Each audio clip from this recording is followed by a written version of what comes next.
Ang aklat ni Oseas,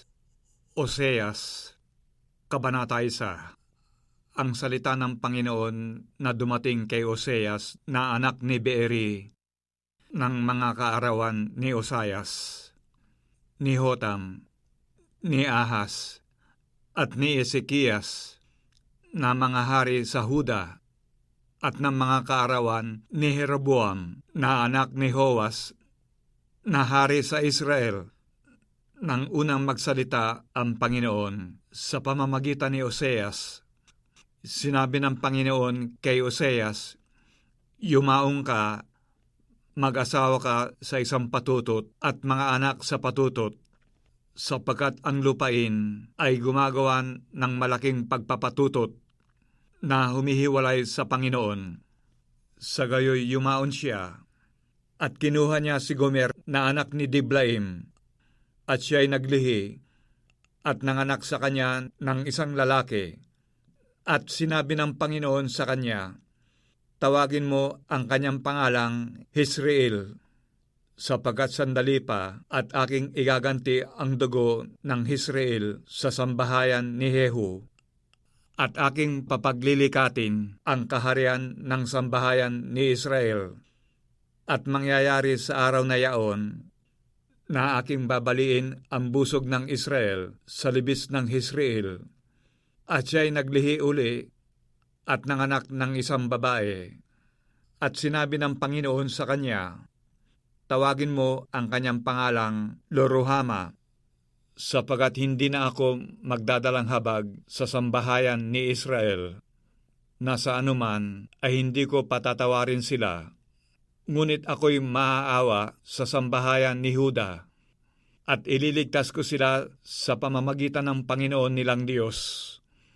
At hindi ko ililigtas sila sa pamamagitan ng busog, o sa pamamagitan man ng tabak, o sa pamamagitan man ng pagbabaka, o sa pamamagitan man ng mga kabayo, o sa pamamagitan man ng mga ngabayo, nang maihiwalay nga siya sa suso ni Loruhama.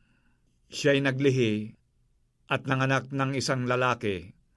At sinabi ng Panginoon, "Tawagin mo ang kanyang pangalang Loami, sapagkat kayo'y hindi aking bayan, at ako'y hindi magiging inyong Diyos." Gayunmay, ang bilang ng mga anak ni Israel ay magiging parang buhangin sa dagat na hindi matatakal o mabibilang man. At mangyayari na sa dakong pagsabihan sa kanila, "Kayo'y hindi aking bayan," sasabihin sa kanila, "Kayo'y mga anak ng buhay na Diyos." At ang mga anak ni Huda at ang mga anak ni Israel ay mapipisan, at sila'y mangaghahalal sa kanilang sarili ng isang pangulo, at sila'y magsisisampa mula sa lupain, sapagkat magiging dakila ang kaarawan ng Jezreel. Oseas, Kabanata 2.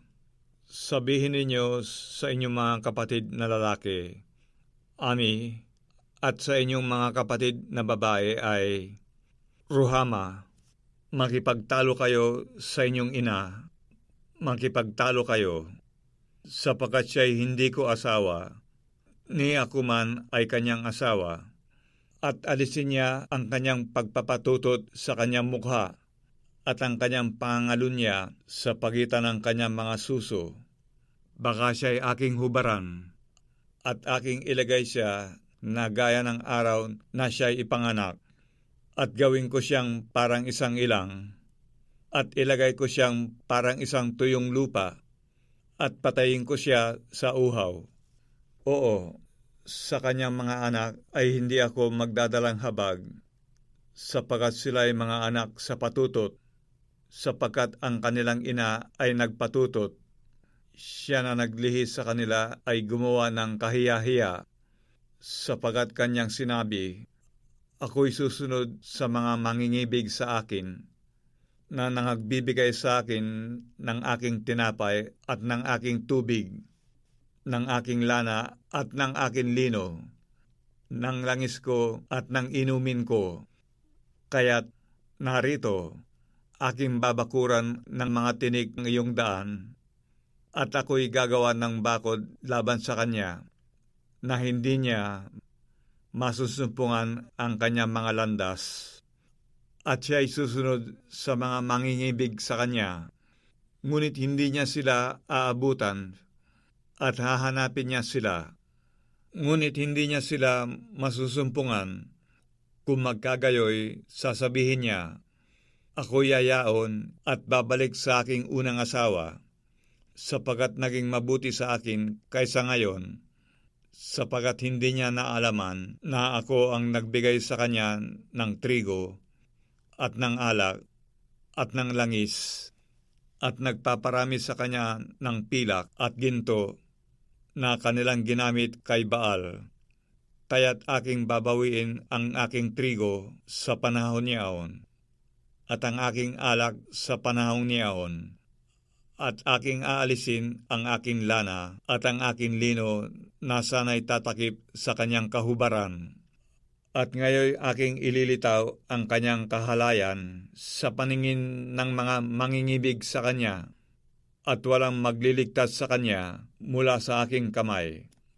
Akin din namang papaglilikatin ang kanyang mga kalayawan, ang kanyang mga kapistahan, ang kanyang mga bagong buwan, at ang kanyang mga sabat, at lahat ng kanyang takdang kapulungan.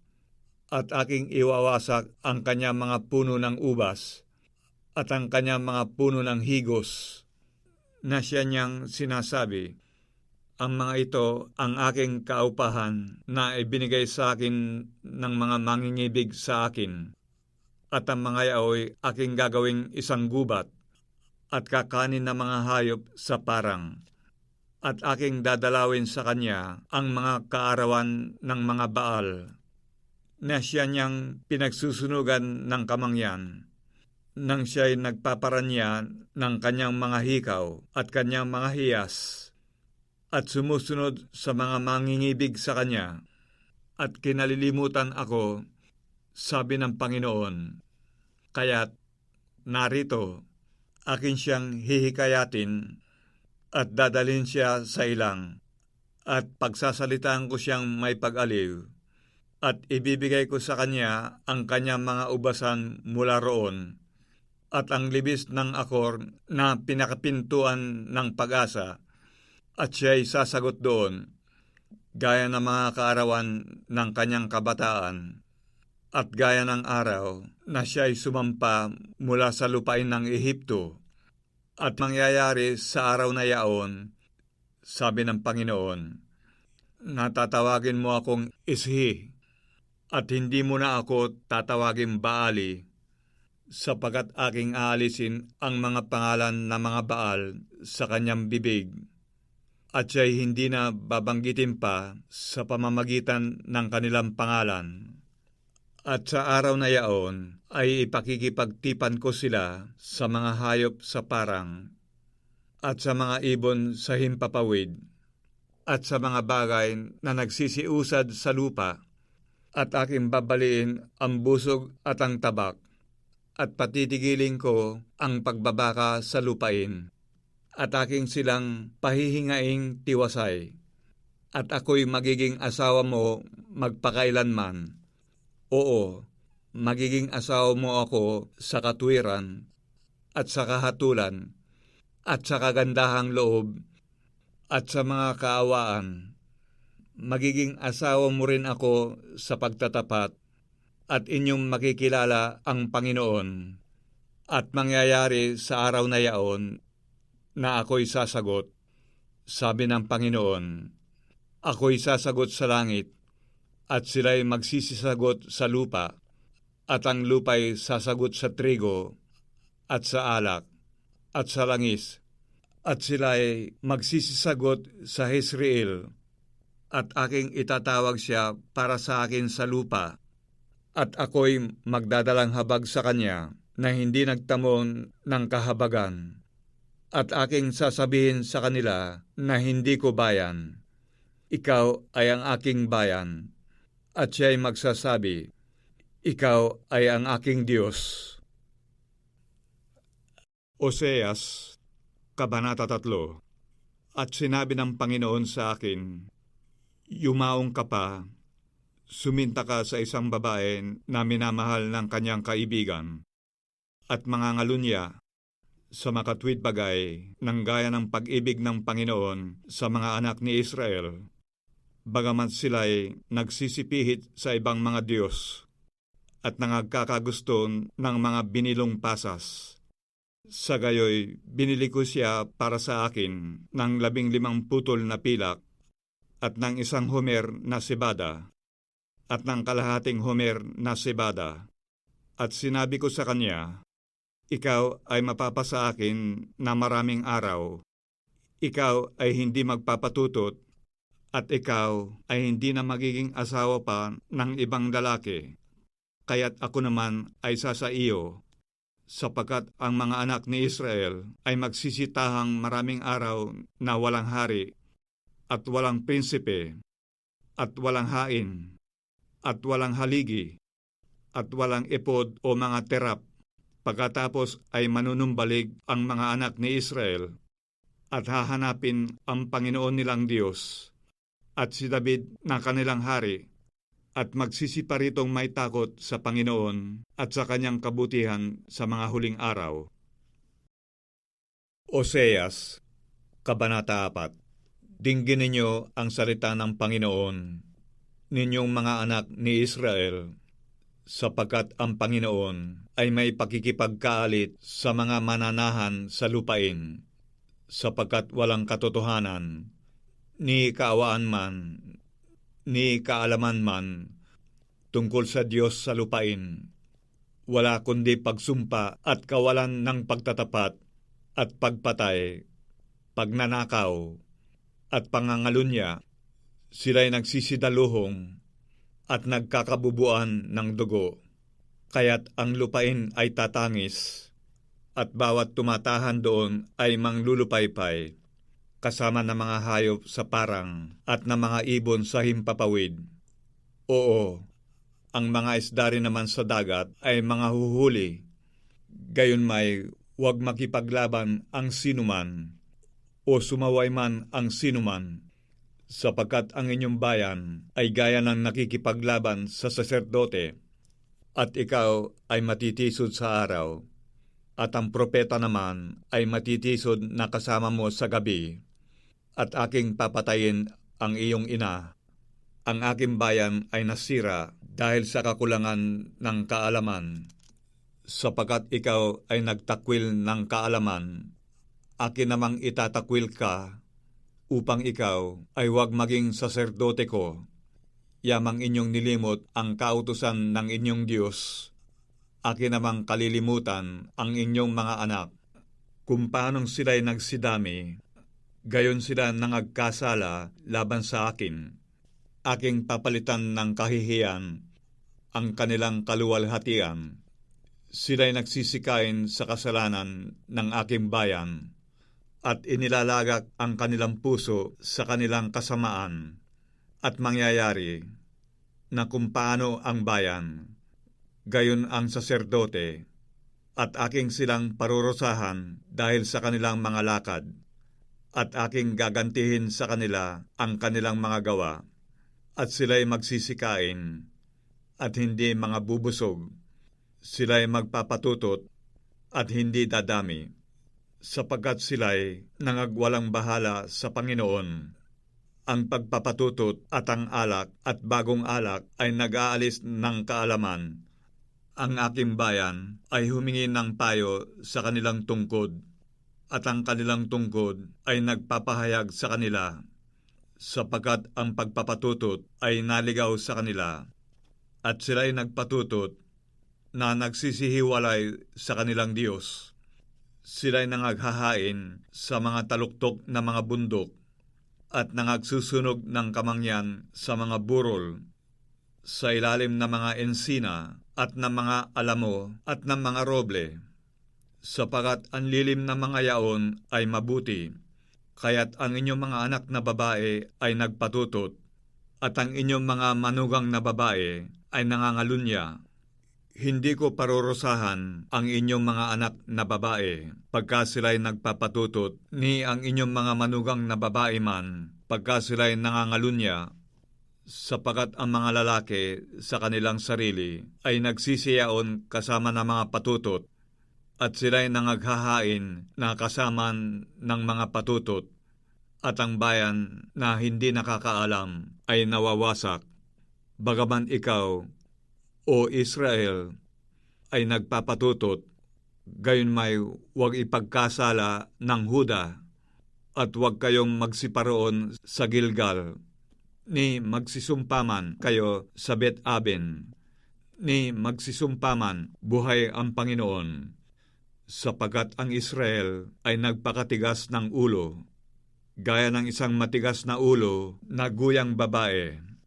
Ngayoy pakakanin sila ng Panginoon na parang batang tupa sa isang malaking dako. Ang Ephraim ay nalalakip sa mga Diyos-Diyosan. Pabayaan siya. Ang kanilang inumin ay naging maasim. Sila'y nagpapatutot na palagi. Iniibig na mabuti ng kanya mga puno ang kahihiyan. Tinangay siya ng hangin sa kanya mga pakpak, at sila'y mga papahiya dahil sa kanilang mga hain. Oseas, Kabanata 5. Dinggin ninyo ito, o ninyong mga saserdote, at inyong pakinggan, ninyong sambahayan ni Israel, at inyong ulinigin, o sambahayan ng hari, sapagkat sa inyo'y nauukol ang kahatulan, sapagat kayo'y naging isang silo sa Mispa at isang panghuli na nalagay sa Tabor. At ang mga nagsipanghimagsik ay nangagpakapahamak na mainam. Ngunit ako'y mananaway sa kanilang lahat. Aking kilala ang Ephraim at ang Israel na hindi lingid sa akin, sapagat ngayon, o Ephraim, ikaw ay nagpatutot, ang Israel ay napahamak. Hindi sila titiisin ng kanilang mga gawain na manumbalik sa kanilang Diyos, sapagkat ang pagpapatutot ay nasa loob nila at hindi nila nakikilala ang Panginoon. At ang kapalaluan ng Israel ay nagpapatotoo sa kanyang mukha, kaya't ang Israel at ang Ephraim ay mga titisod sa kanilang kasamaan. Ang Huda'y matitisod ding kasama nila. Sila'y magsisiyaong kasama ng kanilang kawan at ng kanilang bakahan upang hanapin ang Panginoon. Ngunit hindi nila masusumpungan siya. Siya'y umurong sa kanila. Sila'y nagsigawan ng paglililo laban sa Panginoon, sapagkat sila'y nanganak ng ibang mga anak. Lalamunin nga sila ng bagong buwan, 10 ng kanilang mga parang. Hipan ninyo ang korneta sa Gabaa at ang pakakak sa Rama. Kayo'y magsitugtog ng hudyat sa Bet-aben, sa likuran mo, o Benjamin. Ang Ephraim ay magiging kasiraan sa kaarawan ng pagsaway. Sa gitna ng mga lipi ng Israel ay aking ipinakilala ang tunay na mangyayari. Ang mga prinsipe sa Huda ay gaya na nagsisibagon ng lindero. Aking ibubuhos ang aking galit sa kanila na parang tubig. Ang Ephraim ay napighati, siya'y nadikdik sa kahatulan, sapagkat siya'y nasisiyahang lumakad ng ayon sa utos ng tao. Kaya't ako'y sa Ephraim na parang tanga, at sa sambahayan ni Huda na parang kabulukan. Nang makita ng Ephraim ang kanyang sakit, at nang makita ni Huda ang kanyang sugat, naparoon nga ang Ephraim sa Assyria, at nagsugo sa Haring Hareb, ngunit hindi niya mapagagaling kayo, ni kanyang mapagagaling man kayo sa inyong sugat, sapagat ako'y magiging parang leon sa Ephraim at parang batang leon sa sambahayan ni Huda. Ako, sa makatwid bagay ako, ay aagaw at aalis, Ako'y mag-aalis at walang magliligtas. Ako'y yayaon at babalik sa aking dako hanggang sa kanilang kilalanin ang pagkakasala at hanapin ang aking mukha. Sa kanilang pagdadalamhati ay hahanapin nila akong mainam. Oseas, Kabanata 6. Magsiparito kayo at tayo'y manumbalik sa Panginoon, sapagkat siya'y lumapa at pagagalingin niya tayo. Siya'y nanakit at kanyang tatapalan tayo. Pagkatapos ng 2 araw ay muling bubuhayin niya tayo. Sa 3 araw ay ibabangon niya tayo at tayo'y mga bubuhay sa harap niya. At ating kilalanin, tayo'y magpatuloy upang makilala ang Panginoon.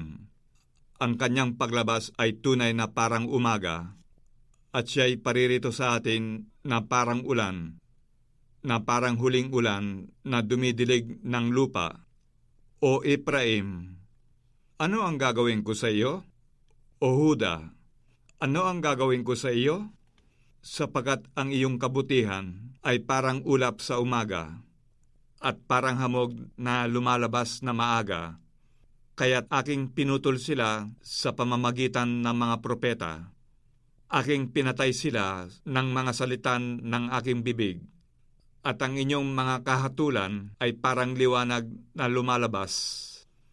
Sapagkat ako'y nagnanasan ng kaawaan at hindi hain, at ng pagkakilala sa Diyos, higit kaysa mga handog na susunugin.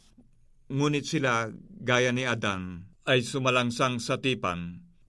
Do'y nagsigawa silang may pagdililo laban sa akin.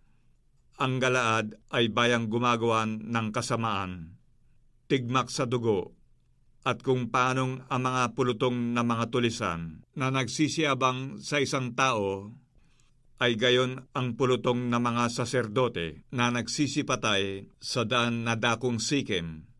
Oo, sila'y gumawa ng kahalayan. Sa sambahayan ni Israel ay nakakita ko ng kakilakilabot na bagay. Doon nagpatutot ang Ephraim. Ang Israel ay napahamak. Sa iyo man, O Huda, may takdang paggapas, pagka aking ibabalik ang nangabihag sa aking bayan. Oseas, Kabanata 7. Nang aking pagagalangin ang Israel, ang kasamaan nga ng Ephraim ay lumitaw, at ang kasamaan ng Samaria, sapagkat sila'y nagsinungaling, at ang magnanakaw ay pumapasok, at ang pulutong na mga tulisan ay nananamsam sa labas, at hindi nila ginugunita sa kanilang mga puso na aking inaalaala ang lahat nilang kasamaan. Ngayoy kinukulong sila sa palibot ng kanilang sariling mga gawa. Sila'y nangasa harap ko. Kanilang pinasasayan ng kanilang kasamaan ang hari, at ng kanilang pagsisinungaling ang mga prinsipe. Silang lahat ay mga mangangalunya. Sila'y parang hurnong iniinit ng magtitinapay. Sila'y tumigil na magsulong ng apoy mula sa paggawa ng masa hanggang sa umaasim. Nang kaarawan ng ating hari, ang mga prinsipe ay nagpakasakit sa pamamagitan ng tapang ng alak. Kanyang iniuunat ang kanyang kamay sa mga manduduwahagi, sapagkat kanilang inihanda ang kanilang puso na parang hurno, samantalang sila'y nangag-aabang. Ang kanilang magtitinapay ay natutulog magdamag. Sa kinaumagahay, nagniningas na parang liyab na apoy. Silang lahat ay nangag-iinit na parang hurno, at nilalamon ang kanilang mga hukom. Lahat nilang hari ay nangabual. Wala sa kanila na tumatawag sa akin. Ang Ephraim, nakikisalamuha sa mga bayan. Ang Ephraim ay isang tinapay na hindi binalik. Nilamon ng mga taga-ibang lupa ang kanyang yaman, at hindi niya nalalaman. Oo, mga uban ay nasasabog sa kanya, at hindi niya nalalaman. At ang kapalaluan ng Israel ay nagpapatotoo sa kanyang mukha. Gayunmay, hindi sila nanumbalik sa Panginoon nilang Diyos. Nihinanap man siya nila dahil sa lahat na ito. At ang Ephraim ay parang isang mangmang nakalapati na walang unawa. Sila'y nagsitawag sa Ehipto. Sila'y nagsiparoon sa Assyria. Pagka sila'y nagsisiyaon, ay aking ilaladlad ang aking lambat sa kanila. Akin silang ibabagsak na parang mga ibon sa himpapawid. Aking parurusahan sila, gaya ng narinig sa kanilang kapisanan. Sa aba nila, sapagat sila'y nagsilaya sa akin. Kagiba ay sumaka nila, sapagkat sila'y nagsisalangsang laban sa akin. Bagamat sila'y aking tinubos, gayunmay nangagsalita ng kasinungalingan sila laban sa akin. At sila'y hindi nagsidaing sa akin ng kanilang puso, kundi sila'y nagsiangal sa kanilang mga higaan. Sila'y nagpupulong dahil sa trigo at alak. Sila'y nanganghimagsik laban sa akin, bagamat aking tinuruan at pinalakas ang kanilang mga bisig. Gayunmay nangag-isip sila ng kalikuan laban sa akin. Sila'y nanganunumbalik, ngunit hindi sa kanya na nasa kaitaasan. Sila'y parang mandarayang busog. Ang kanilang mga prinsipe ay mga bubuwal sa pamamagitan ng tabak dahil sa puot ng kanilang dila. Ito ang magiging katuyaan sa kanila sa lupain ng Ehipto. Oseas, Kabanata 8. Ilagay mo ang pakakak sa iyong bibig, gaya ng isang agila, dumarating siya laban sa bahay ng Panginoon, sapagat kanilang sinuway ang aking tipan, at nagsisalangsang laban sa aking kautusan. Sila'y magsisidaing sa akin, Diyos ko, kaming Israel ay nangakakilala sa iyo. Itinakwil ng Israel ang mabuti, hahabulin siya ng kaaway. Siya'y nangaglagay ng mga hari, ngunit hindi sa pamamagitan ko. Sila'y nangaglagay ng mga prinsipe, at hindi ko nalalaman. Sa kanilang pilak at kanilang ginto ay nagsigawa sila ng Diyos-Diyosan, upang sila'y mga hiwalay. Kanyang inihiwalay ang iyong guya, o Samaria. Ang aking galit ay nag-aalab laban sa kanila, hanggang kailan sila ay magiging mga musmos, sapagkat mula sa Israel nanggaling ito. Ito'y ginawan ng manggagawa, at ito'y hindi Diyos. Oo, ang guya ng Samaria ay magkakaputol-putol, sapagkat sila'y nangagsasabog ng hangin, at sila'y magsisianin ng ipo-ipo. Siya'y walang nakatayong trigo, ang uhay ay hindi maglalaman ng harina, at kung maglaman, ay lalamunin ng mga taga-ibang lupa. Ang Israel ay nalamon. Ngayon nasa gitna siya ng mga bansa na parang sisidlang hindi kinalulugdan, sapagkat sila'y nagsiahon sa Assyria, na parang isang mailap na asno na nag-iisa. Ang Ephraim ay umuupa ng mga mangingibig. Oo, bagaman sila'y umuupa sa gitna ng mga bansa, akin nga silang pipisanin ngayon, at sila'y mga titigil na kaunting panahon nang magpapahid ng langis sa hari at mga prinsipe, sapagkat ang Ephraim ay nagparami ng mga dambana upang magkasala. Ang mga dambana ay naging sa kanyang ipagkakasala. Sinulat ko para sa kanya ang 10,000 bagay ng aking kautusan, kanilang inaring parang katuwang bagay, tungkol sa mga hain na mga handog sa akin. Sila'y nangaghahain ng karne, at kinakain nila, ngunit ang mga yaon ay hindi tinatanggap ng Panginoon. Ngayon aalalahanin niya ang kanilang kasamaan at dadalawin ang kanilang mga kasalanan. Sila'y mga babalik sa Ehipto, sapagkat nilimot ng Israel ang mailalang sa kanya, at nagtayo ng mga palasyo, at nagparami ang Huda ng mga bayang nakukutaan. Ngunit magsusugo ako ng apoy sa kanyang mga bayan, at susupukin ang mga kuta niyaon. Oseas, Kabanata 9. Huwag kang magalak, O Israel, sa katuwaan, na gaya ng mga bayan, sapagkat ikaw ay nagpatutot na humihiwalay sa iyong Diyos. Inyong inibig ang upa sa bawat giikan. Ang giikan at ang pisaan ng ubas ay hindi magpapakain sa kanila, at ang bagong alak ay magkukulang sa kanya. Sila'y hindi magsisitahan sa lupain ng Panginoon, kundi ang Ephraim ay babalik sa Ehipto, at sila'y magsisikain ng maruming pagkain sa Assyria. Hindi nila ipagbubuhos ng alak ang Panginoon, ni makalulugod man sa Kanya. Ang kanilang mga hain ay magiging sa kanila'y parang tinapay ng nangagluksa. Lahat ng magsikain niyaon ay mga papahamak, sapagkat ang kanilang tinapay ay parang sa kanilang ipagkakagana, hindi papasok sa bahay ng Panginoon.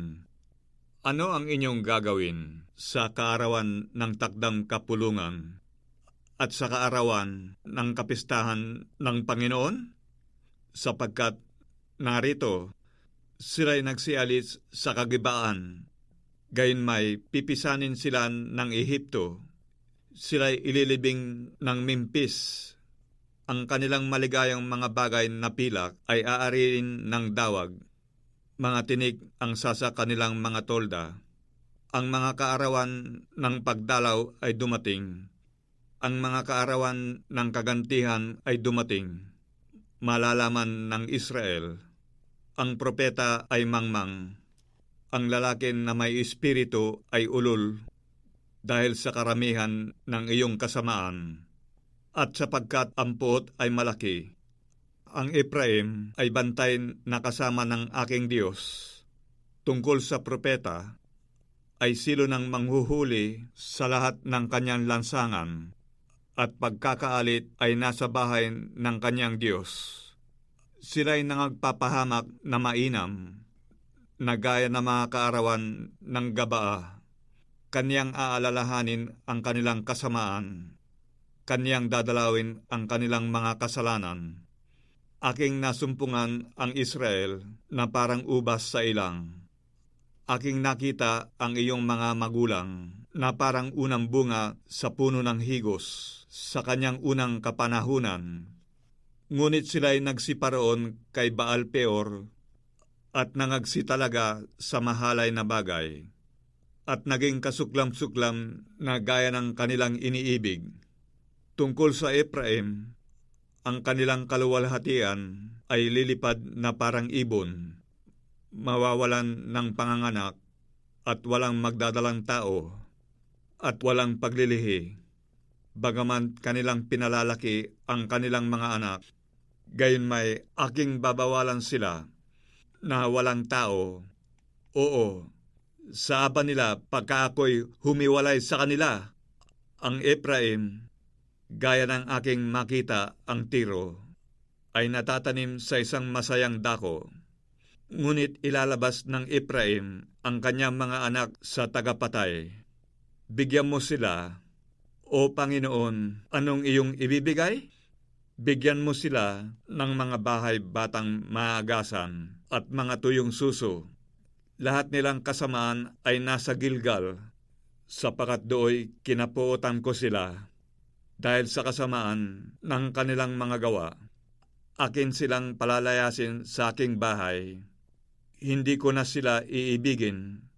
Lahat nilang prinsipe ay mapagsalangsang. Ang Ephraim ay nasaktan. Ang kanyang ugat ay natuyo. Sila'y hindi mangagbubunga, oo, bagaman sila'y nanganak, gayon may aking papatayin ang minamahal na bunga ng kanilang bahay bata. Itatakwil sila ng aking Diyos, sapagat hindi nila dininig siya, at sila'y magiging mga gala sa gitna ng mga bansa. Oseas, Kabanata 10. Ang Israel ay isang mayabong na baging na nagbunga ayon sa karamihan ng kanyang bunga. Kanyang pinarami ang kanyang mga dambana ayon sa kabutihan ng kanyang lupain. Ay nagsigawa sila ng mga mainam na haligi. Ang kanilang puso ay nahati. Ngayon, mga susumpungan silang salarin. Kanyang ibabagsak ang kanilang mga dambana. Kanyang sasamsamin ang kanilang mga haligi. Walang pagsalang ngayon, kanilang sasabihin, kami ay walang hari, sapagat kami ay hindi nangatatakot sa Panginoon. At ang hari, ano ang magagawa niya para sa atin? Sila'y nagsasalitan ng mga walang kabuluhang salita, na nagsisusumpa ng di totoo sa paggawa ng mga tipan. Kaya't ang kahatulan ay lumilitaw na parang ahenho sa mga bungkal sa parang. Ang mga nananahan sa Samaria ay malalagay sa pangingilabot dahil sa mga guya ng Bet-aben, sapagat ang bayan niyaon ay mananangis doon, at ang mga saserdote niyaon na nangagagalak doon, dahil sa kaluwalhatian niyaon, sapagat nawala roon. Dadalhin din naman sa Assyria na pinakakaloob sa Haring Hareb. Ang Ephraim ay tatanggap ng kahihiyan at ang Israel ay mapapahiya sa kanyang sariling payo. Tungkol sa Samaria, ang kanyang hari ay nahiwalay na parang bula sa tubig. Ang mataas na dako naman ng Aben, ang kasalanan ng Israel ay masisira. Ang mga tinig at ang mga dawag ay sisibol sa kanilang mga dambana. At sasabihin nila sa mga bundok, takpan ninyo kami, at sa mga burol, mahulog kayo sa amin. O Israel, ikaw ay nagkasala mula sa mga kaarawan ng Gabaa. Doon sila nagsitayo. Ang pagbabaka laban sa mga anak ng kasamaan ay hindi aabot sa kanila sa Gabaa. Pagkasya kong nasa, ay aking parurusahan sila, at ang mga bayan ay magpipisan laban sa kanila, pagka sila'y nagapos sa kanilang dalawang pagsalangsang.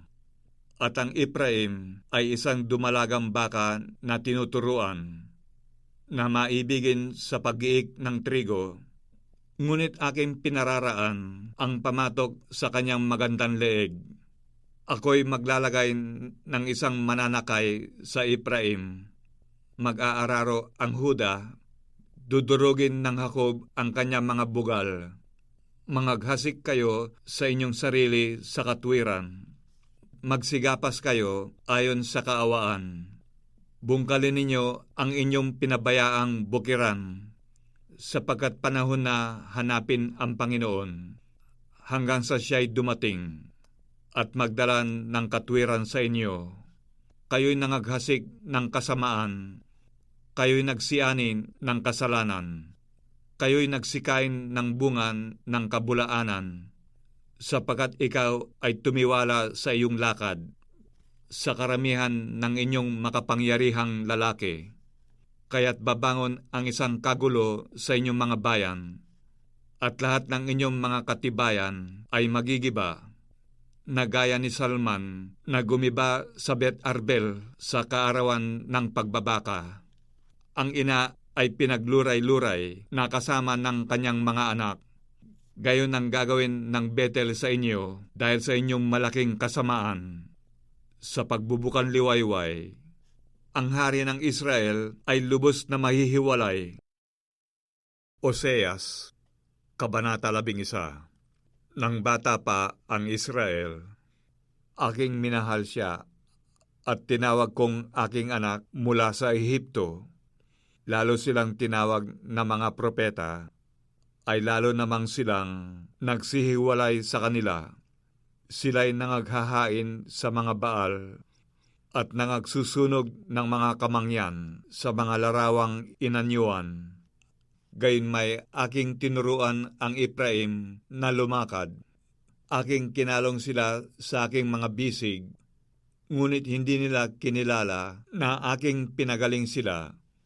Akin silang pinatnubayan ng mga tali ng tao, ng mga panali ng pag-ibig, at ako'y naging sa kanila'y parang nag-alis ng paningkaw sa kanilang mga panga. At ako'y naglagay ng pagkain sa harap nila. Sila'y hindi babalik sa lupain ng Ehipto, kundi ang taga-Assyria ay magiging kanilang hari, sapagkat sila'y nagsisintangging manumbalik sa akin, at ang tabak ay lalagak sa kanilang mga bayan, at susupukin ang kanilang mga halang, at lalamunin sila dahil sa kanilang sariling mga payo, at ang aking bayan ay mahilig ng pagtalikod sa akin. Bagaman kanilang tinatawag siya na nasa itaas, walang lubos na magtataas sa kanya. Paanong pababayaan kita, Ephraim? Paanong itatakwil kita, Israel? Paanong gagawin kitang parang Adma? Paanong ilalagay kitang parang Seboim? Ang aking puso ay nabagbag sa loob ko. Ang aking mga habag ay nangangalab. Hindi ko isasagawa ang kabangisan ng aking galit. Hindi ako babalik upang ipahamak ang Ephraim, sapagkat ako'y Diyos at hindi tao, ang banal sa gitna mo, at hindi ako paroroon na may galit. Sila'y magsisilakad ng ayon sa Panginoon, na siyang uungal na parang leon, sapagkat siya'y uungal, at ang mga anak ay magsisidating na nanginginig na mula sa kalunuran. Sila'y darating na nanginginig na parang ibon na mula sa Ehipto, at parang kalapati na mula sa lupain ng Assyria. At aking patatahanin sila sa kanilang mga bahay, sabi ng Panginoon. Kinukulong ako ng Ephraim ng kabulaanan sa palibot, at ng sambahayan ni Israel sa pamamagitan ng daya. Ngunit ang Huday nagpupuno pang kasama ng Diyos, at tapat na kasama ng banal. Oseas, Kabanata 12. Ang Ephraim ay kumakain ng hangin at sumusunod sa hanging silanganan. Siya'y laging nagpaparamin ng mga kabulaanan at kasiraan, at sila'y nakikipagtipan sa Assyria, at ang langis ay dinadala sa Ehipto. Ang Panginoon ay may pakikipagkaalit din sa Huda, at parurusahan niya ang Jacob ayon sa kanyang mga lakad. Ayon sa kanyang mga gawa ay gagantihan niya siya. Sa bahay bata ay kanyang hinawakan sa sakong ang kanyang kapatid, at sa kanyang kabinataan ay nagtaglay ng kapangyarihan ng Diyos. Oo, siya'y nagtaglay ng kapangyarihan sa anghel at nanaig. Siya'y tumangis at namanhik sa kanya. Nasumpungan niya siya sa Betel, at doon nakipagsalitaan siya sa atin. Sa makatwid bagay ang Panginoon, ang Diyos ng mga hukbo, ang Panginoon ay kanyang alaala. Kaya't magbalik loob ka sa iyong Diyos, mag-ingat ka ng kaawaan at ng kahatulan, at hintayin mong lagi ang iyong Diyos. Mangangalakal siya na may timbangang magdaraya sa kanyang kamay. Maibigin ng pagpighati, at sinabi ng Ephraim, tunay na ako'y naging mayaman, ako'y nakasumpong ng kayamanan sa lahat ng aking gawin. Walang masusumpungan sila sa akin na kasamaan. Ngunit ako ang Panginoong mong Diyos mula sa lupain ng Ehipto. Akin pa kitang patatahanin uli sa mga tolda, gaya sa mga kaarawan ng takdang kapistahan. Ako rin naman ay nagsalita sa mga propeta. at ako'y nagparamin ng mga pangitain, at sa pangangasiwan ng mga propeta ay gumamit ako ng mga talinhaga. Ang galaad bagay kasamaan? Sila'y pawang walang kabuluhan. Sa Gilgal ay nangaghahain sila ng mga toro. Oo, ang kanilang dambana ay parang mga bunton sa mga bungkal ng bukid. At si Jacob ay tumakas na napatungo sa parang ng Aram. At naglingkod si Israel dahil sa isang asawa. At dahil sa isang asawa ay nag-alaga ng mga tupa. At sa pamamagitan ng isang propeta ay isinampa ng Panginoon ang Israel mula sa Ehipto. At sa pamamagitan ng isang propeta, siya'y naingatan. Ang Ephraim ay namungkahi ng di kawasang galit, kaya't ang kanyang dugo ay maiiwan sa kanya. At ibabalik ng kanyang Panginoon sa kanya ang kakutyaan sa kanya.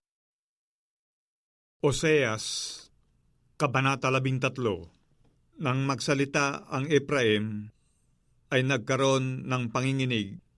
Siya'y nagpapakalaki sa kanyang sarili sa Israel. Ngunit nang siya'y magkasala tungkol kay Baal, ay namatay siya. At ngayon nangagkasala sila ng higit at higit. At nagsigawa sila ng mga larawang binubo sa kanilang pilak, mga Diyos-Diyosan na ayon sa kanilang unawa. Lahat ng yaon ay gawa ng mga manggagawa. Sinasabi nila tungkol sa mga yaon, magsihalik sa mga guya ang mga tao na nangaghahain, kaya't sila'y magiging parang ulap sa umaga at parang hamog na nawawalang maaga, na gaya ng dayami na tinatangay ng ipo-ipo mula sa giikan, at parang usok na lumalabas sa chimenea.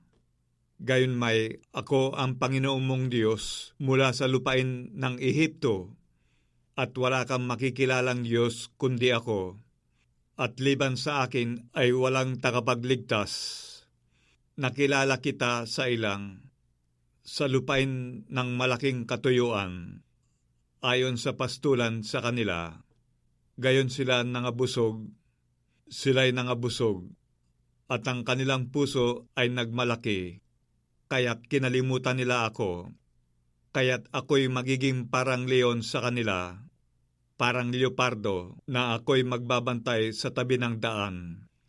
Aking sasalubungin sila na gaya ng oso na ninakawan ng kanyang mga anak, at aking babakahin ang lamak ng kanilang puso, at dooy lalamunin ko sila ng gaya ng leon.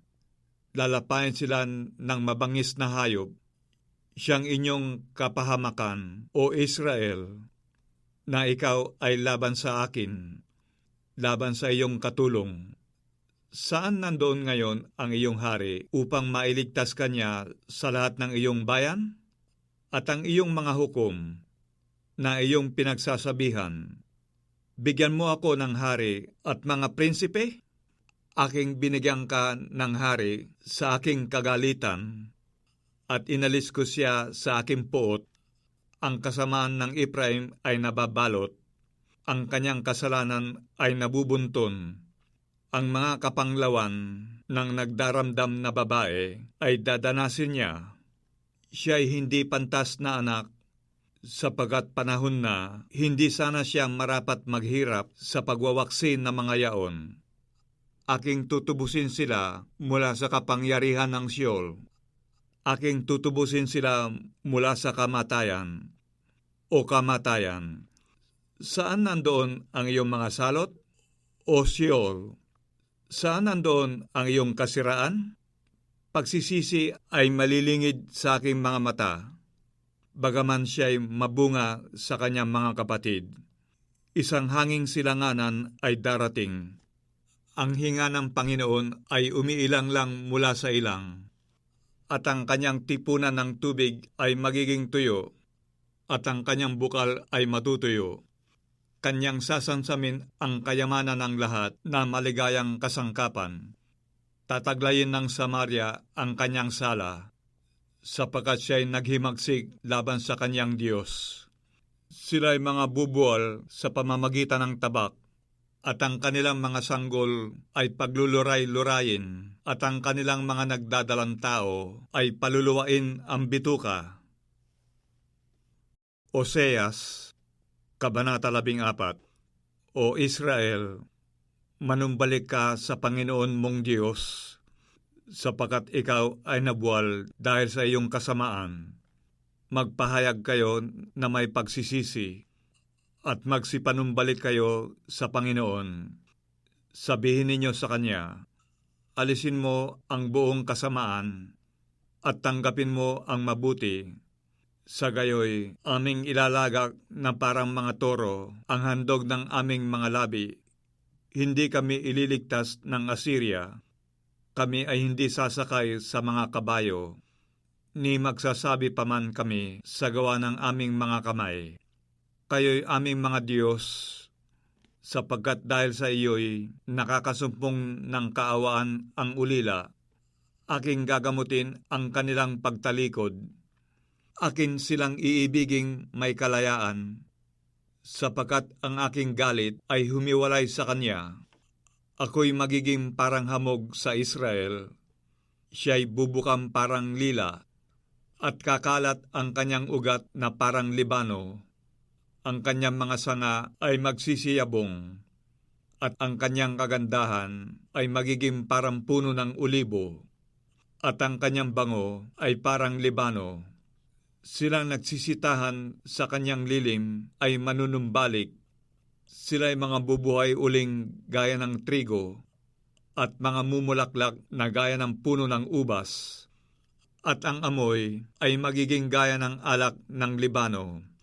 Sasabihin ng Ephraim, ano pa ang aking gagawin sa mga Diyos-Diyosan?